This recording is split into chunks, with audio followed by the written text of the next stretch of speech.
Telah terjadi kecelakaan maut antara bus Harapan Jaya dengan dua pengendara motor pada Jumat 31 Oktober sekitar pukul 12.30 waktu Indonesia Barat.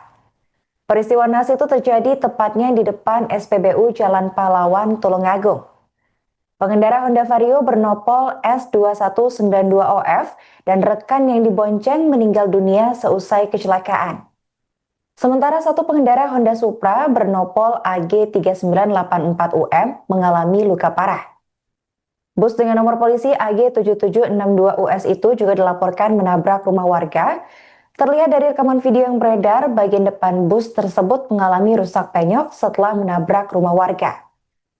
Berdasarkan kronologi kejadian, menurut saksi mata bernama Satra Utama, Download Tribun X sekarang, menghadirkan lokal menjadi Indonesia.